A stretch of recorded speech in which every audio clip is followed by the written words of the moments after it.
And good. And so conference is a continuation of last week where we were melting together our teachings on the hero's journey from a few years back, Joseph Campbell's, and our orange zone, which is, I know I have some new people out there. I know Dave's with us, but other people will be listening to this.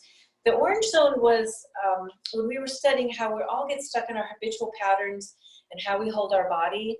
Maybe you're a little slightly forward or close to your tightened hips from sitting, and our habitual patterns of breathing, shallow breathing or anxious breathing, and our habitual patterns of thinking and feeling that might be worried or stressed or anxious or critical, and wanting to move out of that into what I call the orange zone is possibility. So I was this sweeping, beautiful color of orange that goes through those three lines, to me represents possibility. And for that possibility, we have to do something different, right? So in yoga, to me, is an orange zone practice because we're opening our bodies, our chest wide, or exposing our throat, our armpits, we're opening our hips, and then we're breathing deep into these regions. And then we're focusing our mind and doing svadhyaya, where we're listening to ourselves and we're quieting ourselves. And so in all that, it takes us out of our patterns into this new region, our orange zone region. And bringing that teaching then to say, like, every time we read a book, like I'm going to do some new books today, some new old books, is orange zone. Every time you are thirsty, we're all thirsty. Be like, I want to be a better version of myself. I want to change. I want to be healthier in my body. I want to be healthier in my feeling, my thinking. So we reach for things like yoga, like books, like good friendships, and all of that, I think, brings us into that deepening who we are for the better. But sometimes, and this is the hero's journey, so I'm going to melt these two together. So Joseph Campbell studied cultures from all over the world in all different time periods, and he studied their stories and their mythology. And what he started to find is as he was mapping them out and diagramming these stories, that they had this one similar story that every culture had, every single time period had, and that was the hero's journey. And this idea that we were all on our own path, we're all on our journey, and that in that journey we're going to run into monsters and we're going to run into obstacles, and that depending on, we're going to talk about this today, depending on how you show up for it, realize, this was our Thich Nhat Hanh teaching as well, at the movie playing in front of you is the popcorn moment, is you realize that's your movie, is then you're like, I'm going to show up like Ulysses, I'm going to show up like Rocky, or whatever the story that you identify with, your own story, to be like, how am I going to show up for this? So with the orange zone, we were saying what's interesting is that oftentimes we want to become better, and so we do things like yoga and read books and whatnot. But other times I'm just like happy in my little pattern, or maybe I'm not happy in my pattern, but I'm stuck in my pattern. But it's life that rear ends us and pushes us out of our pattern, our comfort zone, into the orange zone. And right now it's an interesting time in our life, in our personal life history, our journey, and our bigger planetary history, because we're all in the orange zone right now. And we've all been pushed out of our habitual patterns the way we normally do. I get up, I make my coffee, I go to work, all of these patterns we've been pushed out of by being in quarantine and staying home and working from home and not being able to go to the beaches if they're closed down. And all these things are pushing us out of our normal way of being. And sometimes when the hero's journey says, sometimes, here's one of your quotes for this week. I have many for you because they all have a little homework with them. Joseph Campbell said, opportunities to find deeper powers within ourselves come when life seems most challenging. So it's life sometimes that pushes us into this new arena, which is the orange zone, and says, let's get stronger. Let's be creative. Let's shift into a higher vibration through challenge. So I last week used myself, but I have so many of just looking at this monitor today, I could tell so many stories of my students and my friends that had to change because I would have never closed the Shala doors, never ever, but life forced me to close the Shala doors. But I didn't want to stop giving to my students. I didn't want to stop teaching. I didn't want to stop inspiring. And so I had to get out of my comfort zone and use Zoom. I've never used Zoom before.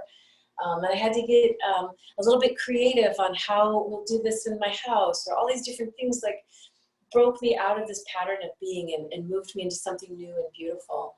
And because of it, we've had classes today. Our morning class had people from different countries in it, people I haven't seen for years. More people than we could fit into our Shala attended the first class today. So that is like Joseph Campbell's like the hero's journey, like this planetary drama happened. It changed my personal little story.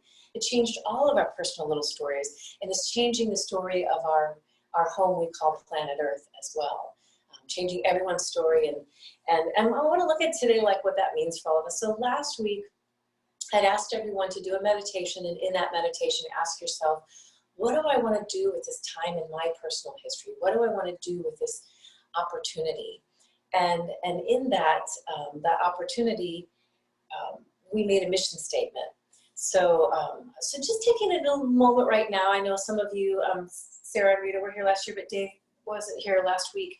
To just take a moment to just think for a moment of what that would be. To just close your eyes and think about, during this time right now that you have, if you could make a mission statement for yourself and use this time, what would you do with that time?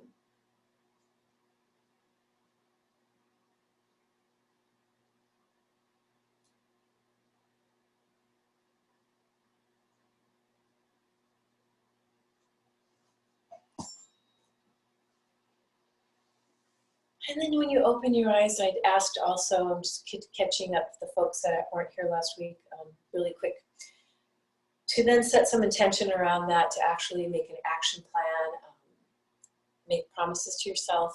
And as well, because this is truly a time of connection for all of us, I would like you to also ask someone else to hold you accountable. Because this is a time when we're going to deepen our relationships with each other, and to not just be the lone wolf in the water from our Native American poem, but to look around in the water and see who's with you and celebrate, and ask them to support you in the water, to support you in your dreams and your hopes and your intentions. So this week is moving a little bit further and saying, I had the opportunity to finally go to the beach, and I was all excited. I'm like, oh my gosh, I've been trying to set up Zoom and I missed the water, and I'm telling everyone to do this and do it. So I go down to the beach, and what do you know? It's closed. No one told me. and this is part of the teachings, is what happens is all of a sudden I was like, something I was able to do every day and now I couldn't do. It made me miss putting my toes in the sand and in the water.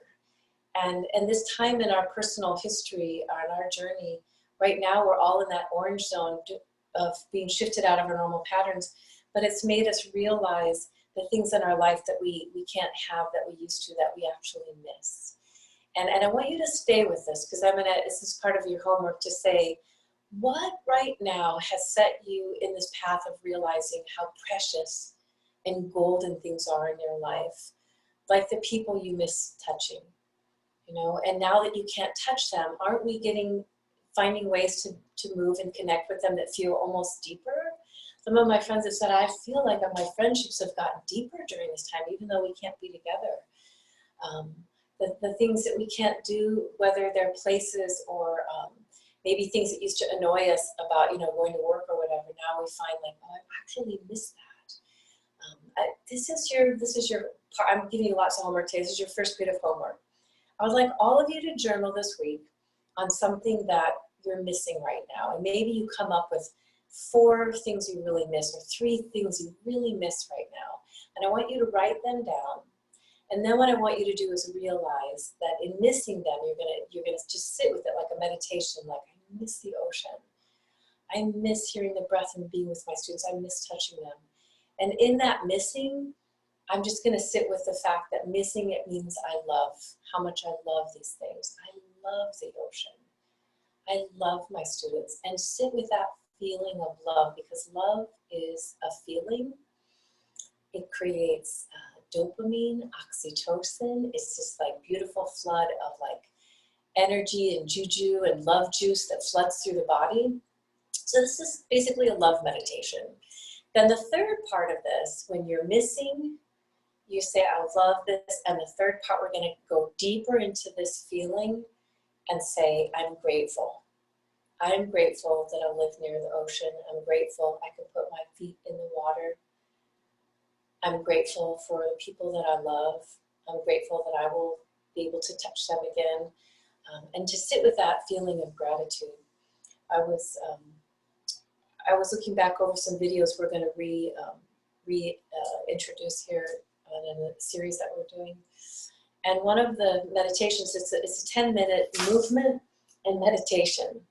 And one of them was a love meditation. And so I'd ask the students at the end of the 5-minute movement to sit and to think of one person they loved. You can't even bring other people into it. It's just one person that you're going to focus on for 5 minutes, and just fill your body and your being and your mind and the cells of you with this person and how much you love them. And in that is a beautiful love meditation, because when you leave that meditation, I guarantee you, you're going to feel good. You're going to feel awesome. You're going to feel great. So this is another version of my love meditation for everybody. Shifting a little bit, but putting it together was Shawn Achor's A Happiness Advantage. Hi, puppy. I get to see all these puppies. We are going to watch the TED Talk today. I'm sending it out to you through Spread Hope. But the TED Talk that Shawn did on The Happiness Advantage is excellent. It is my favorite TED Talk, so we're going to be watching that. But in the book Happiness Advantage that we studied a few years ago, I wanted to read this part to you.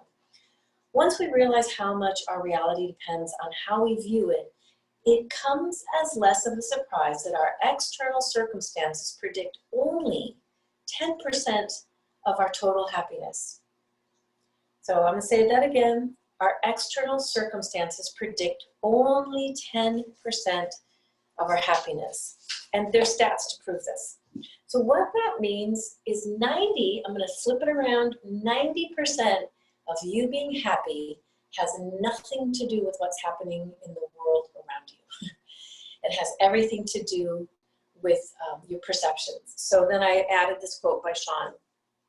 Our interpretation of reality changes our experiences of reality. So how we interpret our life becomes our reality. So if I'm sitting here and I'm worried and I'm upset and I'm angry and I'm worried and I'm upset and I'm angry, my world is just is a disaster, right? If you guys don't mind, I'm looking at you instead of myself. So I know it's kind of strange because it looks like I'm looking away from the monitor.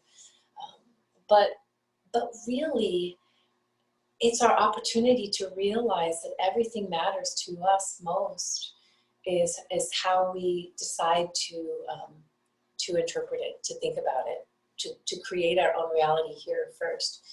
So I don't have as much time with you. I only have a few more minutes here. So I'm going to give you 3 more quotes and 3 pieces of homework, some svadhyaya. I want you all to have some quiet time this week to just do some self-reflection. It's one of the great gifts of this time.